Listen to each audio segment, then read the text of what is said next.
Welcome back to Benny's Custom Works, proudly brought to you by Haltech. This week we are back on Gian's Impreza, and it is continuing with the theme of redoing jobs we've already done. Unfortunately, the aftermarket water pump that we have fitted to this car previously is leaking already.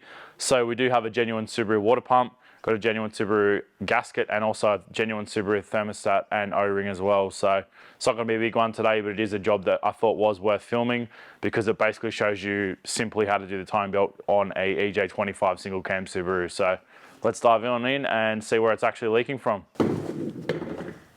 Lucky it's nice and warm. That fan's gacked. When you pulled up, I could smell oil burning. Yeah, same. Where? Just above the exhaust. That's gear oil. It's not really what I was smelling. Oh, okay. That's engine oil. Hopefully that's the potential rear-main. Yeah. Because I do have a rear-main seal. Yes, obviously that's remnants of coolant. Yeah, what do you make of that? Oh, that's good. It's coolant leak. Yeah. That's good. And that area is pretty much That's the water where pump. the water pump is. Yeah, that's exactly Cool. the water pump. Ironically, that's where the water pump leaks out of when it's telling you the bearing pack's stuffed and the seal's no good. So the brand new water pump was basically DOA. What does that stand for? Dead on arrival. Oh, yeah. No pulse. Should puke out once I take that off.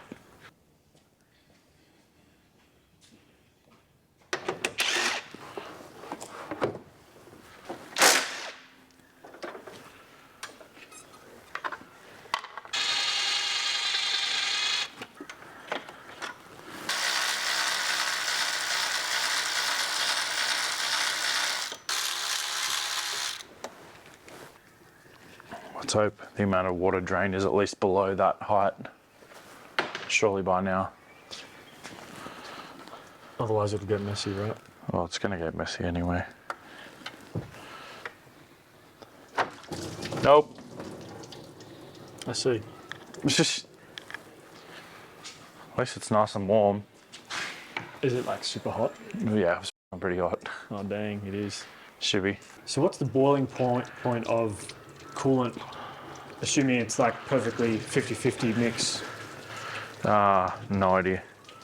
But it also, every PSI of pressure, I think, is one extra degree of boiling point. I don't know. That number, 100% that number will be wrong, but Oh yeah, right. the reason the cooling system's under pressure is because it actually raises the boiling point as well. Oh, cool. I'll be wrong on the science, but yeah, that's basically the reason why it's pressurized. Ah, cool. No, not cool. Well, hopefully cool. Still hot. Not boiling. It is what it is at this point. I mean, you could spend hours and just let the drain plug drain, but you just don't have the time for that. Lucky it's manual. Oh, otherwise you'd have cooler. Transcooler lines, yeah. Yeah. And then they leak out everywhere, and it's heaps fun. Another reason not to go auto. It's a stretch, but sure.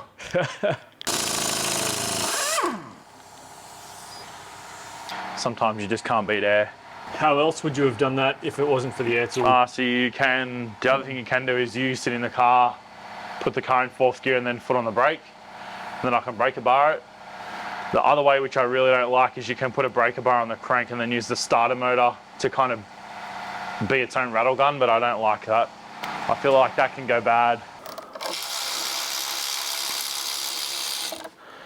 Someone literally asked me yesterday, have you lost a bolt in the drain pan before? And the answer until today was no. Did I just do it again? Oh no. Luckily, I could magnet it out. Yep, that's all of them.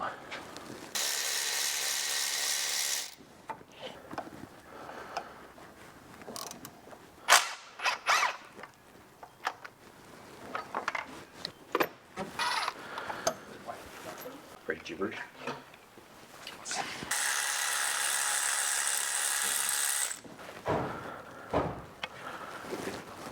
So this is our nearly brand new water pump, and that hole there is what they call the telltale or the weep hole, and that shows you that the bearing pack seal is actually compromised. So it's designed to leak coolant out of there when the bearing seal fails. So if water's coming out of there, don't block the hole because it is supposed to be there. And if you do block that hole, it's just going to kill the water pump even quicker. But that being said, that was a brand new water pump, admittedly an aftermarket one, and it's done what? Not even 10,000 Ks? Not even. So yeah, pretty disheartening when you think of the amount of time. And it's not a cheap, like it's a name brand pump. It's not some cheap Chinese knockoff thing. But we are just going to go back in with genuine Subaru pump. They have never, ever, ever caused me problems in the 20 plus years I've been knocking around with Subarus and all that sort of garbage. So can't go wrong with genuine stuff. Here's a tip for Subaru people. Do you know if you buy the Subaru thermostat and the O-ring separately, it's cheaper than if you buy the part number that they come together? Because they do actually offer, for some reason, a separate O-ring and thermostat, and they also offer an assembly, and the assembly is dearer than buying the two parts combined. How does that work? Don't know. Probably because you got to pay someone to put the O-ring on, I guess. On the NA ones, you can basically put the thermostat in anywhere, but if you see there's a step in the throat, the actual thermostat is offset, so I like to just match that offset to the pump. On some Subaru water pumps, it does interfere and you physically have to put it back in the correct way, but not all of them. Just see how it's offset. Oh yes, right. So Gotcha. some water pumps, because the Subaru uses the same thermostat in basically everything, but some of the turbo water pumps, the thermostat actually comes in from the front. And if you try and put the high side in there, apart from it not having the bleeder in the correct spot either, it can hit the thermostat, or the water pump. On this one, it doesn't matter as much, but I like to just give it the best chance possible, given these things have cooling system issues anyway. And the other thing is the actual water pump, the genuine water pump material is nicer. Like the casting is better quality. The other one I noticed, the timing belt tensioner or the idler pulley bolt thread was a bit dodgy, and like that wasn't over tightened or anything, so just so much luck. And it's worth mentioning too, wasn't a cheap timing belt kit. It was like retail was nearly $500, which is actually in hindsight about the same as a Subaru genuine timing belt kit. So keep that in mind, friends.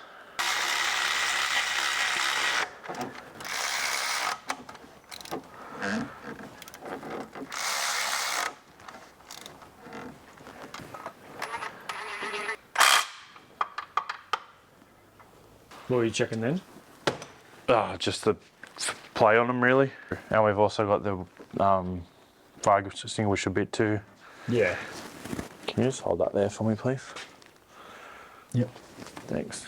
You just got to take this. It's just the order if you got to reassemble it that way. Yeah, okay. Otherwise, there's too much tension on the belt, and then you can't get it on properly, or? Yeah, pretty much. Yeah.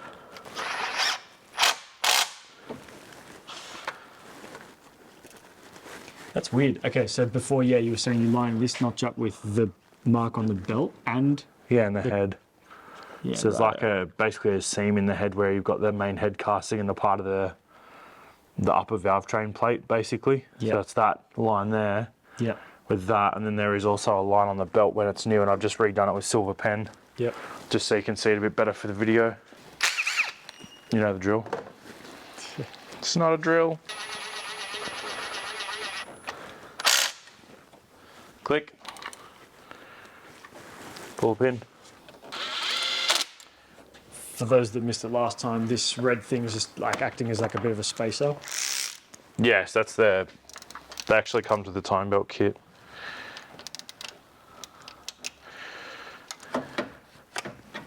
Sets the clearance. So, I don't know what the clearance is. Let's measure it. 1.3 millimeters, give or take. Glad we cleared that up. I was extremely concerned until we sorted that out. Same concept as the feeler gauge things. Yeah, it's basically just a pre-molded feeler gauge. Maybe time will tell, but what is the point of this cover? Which cover? The cover we just spoke about with the feeler gauge, not... Oh, the spacer thing. Spacer thing, yeah. So that's, I believe it's so that if you park on a hill... Yep. And the engine, and like you leave it in first gear with the handbrake off it so the time belt doesn't jump, is my understanding of it, because it's only on manual engines. How weird. But I don't know if it's proven that that's actually an issue. I mean, obviously for Subaru to have made that part, there must have been some sort of problem previously, but Yeah. I've never seen nor heard of it. Yeah, how weird. But I think that is why it exists, because the turbo ones have multiples. Do you mean multiples across the different? Yes, there's one on the things? crank and then there's one on, there's two on the passenger side, on the driver's side. For them to come up with some little intricate thing like that, they must do quite extensive testing on cars before actually released. Yeah, but the older ones didn't have it. So maybe it was this is actually a problem, and this is my theory. It's like, this is now an issue. How do we fix it? Yeah, going forward. Sometimes there's a bit of that too. Yeah, like it's true. not always, True. we got it right the first time. Yeah. Do you reckon they've got it right now these days, 2025? This engine doesn't even exist in new cars anymore. Now they're on timing chain. So all the timing belt stuff's retired. Wow. EJ had a pretty good run though, 1989 to 2023 I think was the last EJ25 powered car. Wow. Not many engines that can survive that many redos and emissions reiterations and all that sort of deal, so that's pretty cool.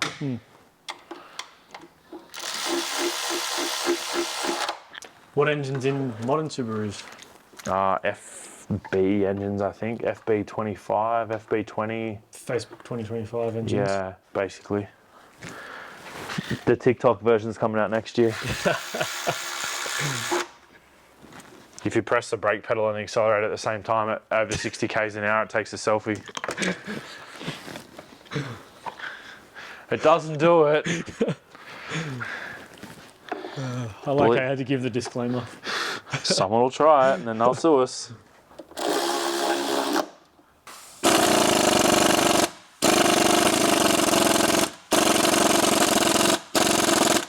Tight. There is a torque spec for that. I don't know it though. Fucking tight.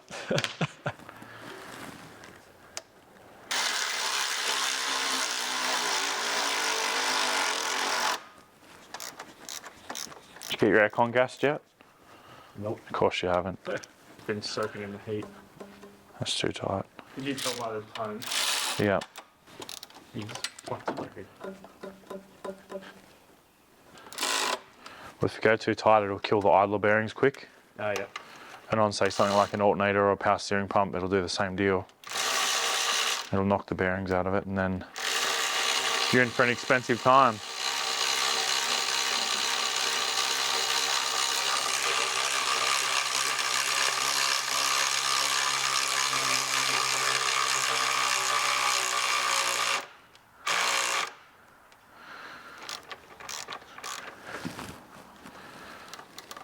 Yeah, that's the test that I thought you were going to do, is the twist test.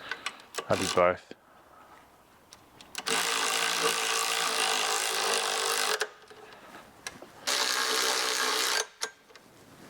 Click.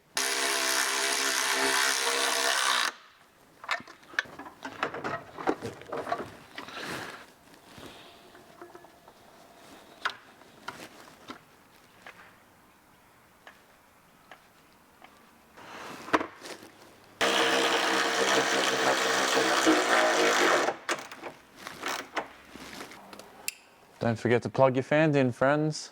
Do both of your fans work? I don't know. Cool. I think. Yeah. Oh no. Is that a new one? Nah.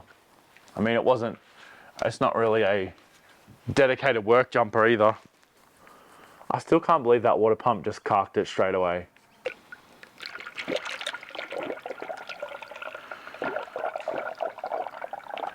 Best way to find coolant leaks is to put all the coolant in first.